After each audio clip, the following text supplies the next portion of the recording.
नमस्कार मित्रांनो, 2026च्या सुरुवातीला महाराष्ट्र शासनाची नोकरी करू इच्छिणाऱ्या उमेदवारांसाठी एक महत्त्वाची जॉब अपडेट मी आजच्या व्हिडिओच्या माध्यमातून घेऊन आलेला आहे। मित्रांनो, महाराष्ट्र शासनाच्या अंतर्गत गट ब आणि गट क वर्गाची विविध पदं कायमस्वरूपी पद्धतीने भरली जाणार आहे। यासाठी उमेदवारांना 38,600 ते थेट 1,77,500 पर्यंत पगार देखील दिला जाणार आहे। 7व्या वेतन आयोगानुसार हा पगार तर असणारच आहे। या व्यतिरिक्त भरपूर सारे अलाउन्सेस म्हणजे भत्ते देखील उमेदवारांना महाराष्ट्र शासनाअंतर्गत दिले जाणार आहे।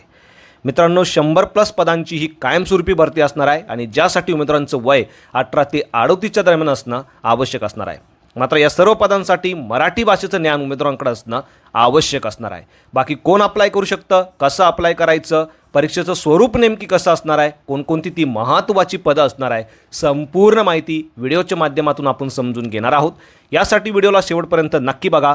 चॅनलवरती आज पहिल्यांदा असाल, चॅनलला सबस्क्राईब करा, बेल आयकॉनला प्रेस करा, कारण असेच महत्त्वपूर्ण जॉब रिलेटेड अपडेट मी नेहमी आपल्यासाठी घेऊन येत असतो। चला तर सुरू करू आजचा हा व्हिडिओ। नमस्कार मित्रांनो, जसं की तुम्ही बघू शकता, महाराष्ट्र शासनाच्या अंतर्गत कायमस्वरूपी जॉब जर 2026मध्ये तुम्हाला हवा असेल तर तुमच्यासाठी 3 वेगवेगळ्या ॲडव्हर्टाइजमेंट मी आजच्या व्हिडिओच्या माध्यमातून घेऊन आलेला आहे। यामध्ये पहिली जी ॲडव्हर्टाइजमेंट आहे, यामध्ये तुम्ही बघू शकता महाराष्ट्र शासनाच्या अंतर्गत येणाऱ्या महाराष्ट्र लोकसेवा आयोगामार्फत तब्बल 87 गट अ आणि गट ब वर्गाची विविध पदं भरली जाणार आहे आणि यासाठी उमेदवारांची एकूण 37 जिल्हा केंद्रावरती एक्झाम देखील घेऊन पात्र अशा उमेदवारांना नियुक्ती दिली जाणार आहे। यामध्ये सामान्य प्रशासन विभागाअंतर्गत 79 पदं तर महसूल व वन विभागाअंतर्गत 8 पदं असे एकूण 87 पदं कायमस्वरूपी पद्धतीने भरली जाणार आहे। यासाठी मित्रांनो, इच्छुक आणि पात्र अशा उमेदवारांना 31 डिसेंबर 2025 ते 20 जानेवारी 2026 या कालावधीमध्ये ऑनलाईन पद्धतीने अर्ज करणं आवश्यक असणार आहे। यामध्ये उमेदवारांना 20 जानेवारी 2026 पर्यंत ऑनलाईन पद्धतीने तर 22 जानेवारी 2026 पर्यंत ऑफलाईन पद्धतीने परीक्षा शुल्क देखील भरता येणार आहे। विशेष म्हणजे उमेदवारांचं वय या पदांसाठी 18 ते 38च्या दरम्यान असणं आवश्यक असणार आहे। यामध्ये मागासवर्गीय उमेदवारांसाठी मात्र 43 वर्षापर्यंत वयाची विशेष शिथिलता असणार आहे। या व्यतिरिक्त प्रावीण्यप्राप्त खेळाडू, माजी सैनिक यांच्यासाठी देखील वयाची विशेष सवलत या ठिकाणी देण्यात आलेली आहे। आता प्रत्येक पदासाठी नेमकं काय तुमचं शैक्षणिक अर्हता असणं गरजेचं आहे हे तुम्ही या ठिकाणी बघू शकता। यामध्ये मित्रांनो, हे जे खाली नमूद केलेले पदं आहे, सहाय्यक संचालक, उद्योग अधिकारी आणि पशुवैद्यकीय अधिकारी, हे 3 पदं वगळता बाकी सर्व पदांसाठी उमेदवारांना जर ॲप्लिकेशन करायचं असेल तर कोणत्याही मान्यताप्राप्त विद्यापीठाची कोणत्याही शाखेची पदवी उमेदवारांकडे असणं आवश्यक असणार आहे। मात्र या 3 पदांकरता शैक्षणिक पात्रता थोडी वेगळी असणार आहे। यामध्ये सहाय्यक संचालक या पदासाठी 55% गुणांसहित वाणिज्य शाखेची पदवी तुमच्याकडे असणं आवश्यक असणार आहे। या व्यतिरिक्त ज्या उमेदवारांनी CA केलेलं आहे अशाही उमेदवारांना ॲप्लिकेशन करता येणार आहे। या व्यतिरिक्त ह्या खाली दिलेल्या पद्धतीचं एज्युकेशन तुमचं असेल तरी देखील तुम्ही ॲप्लिकेशन करू शकता। पुढचं जे पद आहे, उद्योग अधिकारी तांत्रिक गट ब वर्गाचं हे पद आहे आणि यासाठी स्थापत्य अभियांत्रिकीची पदवी तुमच्याकडे असणं आवश्यक असणार आहे। या व्यतिरिक्त ज्या उमेदवारांनी विज्ञान शाखेतील पदवी घेतलेली आहे अशाही उमेदवारांना या पदासाठी ॲप्लिकेशन करता येणार आहे। पुढचं पद आहे महाराष्ट्र पशुवैद्यकीय सेवा अंतर्गत येणारं पशुवैद्यकीय अधिकारी गट अ वर्गाचं पद आहे आणि यासाठी पशुवैद्यकीय विज्ञान आणि पशुसंवर्धन क्षेत्रातील पदवी तुमच्याकडे असणं आवश्यक असणार आहे। आता मित्रांनो, या सर्व पदांसाठी मराठी भाषेचं ज्ञान मात्र उमेदवारांकडे असणं आवश्यक असणार आहे। या व्यतिरिक्त जी पदं या ठिकाणी भरली जाणार आहे त्या सर्व पदांसाठी फक्त तुमची पदवी असणं आवश्यक असणार आहे। कोणकोणती ती पदं असणार आहे, किती जागा असणार आहे, जागेचं कॅटेगरीनुसार कशा पद्धतीने विभाजन असणार आहे हे देखील आपण व्हिडिओमध्ये पुढे बघणार आहोत। आता मित्रांनो, निवड प्रक्रिया तुम्ही बघू शकता। यामध्ये उमेदवारांची पूर्वपरीक्षा आणि मुख्य परीक्षा घेऊन निवड जी आहे ती केली जाणार आहे। यामध्ये मुलाखतीसाठी देखील तुम्ही बघू शकता, राज्य सेवा परीक्षेसाठी 275 तर महाराष्ट्र पशुवैद्यकीय सेवा परीक्षेसाठी 50 गुणांची मार्काची सिस्टम या ठिकाणी असणार आहे।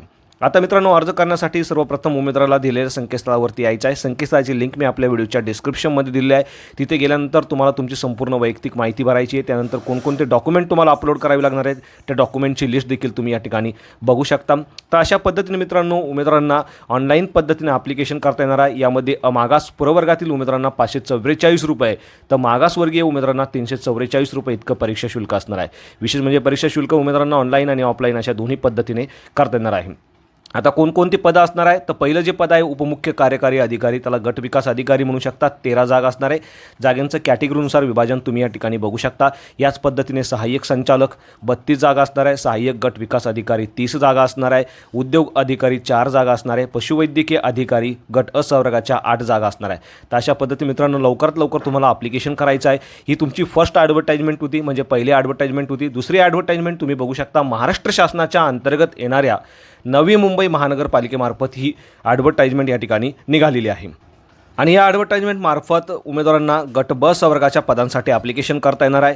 यामध्ये सहाय्यक आयुक्त, महापालिका उपसचिव, सहाय्यक विधी अधिकारी यांसारखी महत्त्वाची पदं भरली जाणार आहे. एकूण 7 पदं असणार आहे. प्रत्येक पदासाठी कशा पद्धतीने 7व्या वेतन आयोगानुसार उमेदवारांना पगार दिला जाणार आहे ते देखील तुम्ही बघू शकता. यासाठी उमेदवारांना 5 जानेवारी 2026 पासून अर्ज करता येणार आहे. तर 4 फेब्रुवारी 2026 ही उमेदवारांची ऑनलाईन पद्धतीने ॲप्लिकेशन करण्याची शेवटची तारीख असणार आहे. यामध्ये खुल्या प्रवर्गातील उमेदवारांना 1000 रुपये, तर राखीव प्रवर्गातील उमेदवारांना 900 रुपये इतकं परीक्षा शुल्क असणार आहे. आणि हे परीक्षा शुल्क तुम्ही ऑनलाईन पद्धतीने पे करू शकता. यामध्ये सहाय्यक आयुक्त या पदासाठी 5 जागा भरल्या जाणार आहे, ज्यासाठी 44,900 ते 1,42,400 असा जबरदस्त पगार दिला जाणार आहे. या पदासाठी कोणत्याही मान्यताप्राप्त विद्यापीठाची कोणत्याही शाखेची पदवी आणि मराठी भाषेचं ज्ञान उमेदवारांकडे असणं आवश्यक असणार आहे. पुढचं पद आहे महापालिका उपसचिव गट ब संवर्गाचं हे पद आहे. 1 जागा असणार आहे आणि या पदासाठी मान्यताप्राप्त विद्यापीठाची विधी शाखेची पदवी आणि मराठी भाषेचं ज्ञान उमेदवारांकडे असणं आवश्यक असणार आहे. या व्यतिरिक्त 3 वर्षाचा अनुभव या पदासाठी उमेदवारांकडे मागितलेला आहे. असंच तिसरं जे पद आहे सहाय्यक विधी अधिकारी, याही पदासाठी सेमच शैक्षणिक पात्रता असणार आहे. 1 जागा या ठिकाणी या पदाची भरली जाणार आहे. यामध्ये उमेदवारांसाठी काही महत्त्वाच्या सूचना दिलेल्या आहे. अर्ज करतेवेळी तुमचा ईमेल ॲड्रेस आणि मोबाईल नंबर तुम्हाला अचूक देणं आवश्यक असणार आहे, कारण याच ईमेल ॲड्रेसवरती आणि मोबाईल नंबर मार्फत फ्युचरमध्ये तुमच्याशी कम्युनिकेशन केलं जाणार आहे.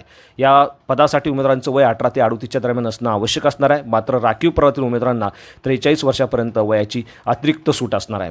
बाकी संपूर्ण सूचना तुम्ही या ठिकाणी बघू शकता. अर्ज करण्यासाठीची लिंक देखील मी आपल्या व्हिडिओच्या डिस्क्रिप्शनमध्ये दिलेली आहे. यामध्ये देखील उमेदवारांची निवड जी आहे ती ऑनलाईन एक्झाम घेऊनच केली जाणार आहे. त्याची देखील संपूर्ण डिटेल्स तुम्ही या PDF मध्ये बघू शकता. तुमच्या माहितीसाठी ही PDF देखील मी आपल्या व्हिडिओच्या डिस्क्रिप्शनमध्ये दिलेली आहे. मित्रांनो, ही तुमची दुसरी ॲडव्हर्टाइजमेंट होती.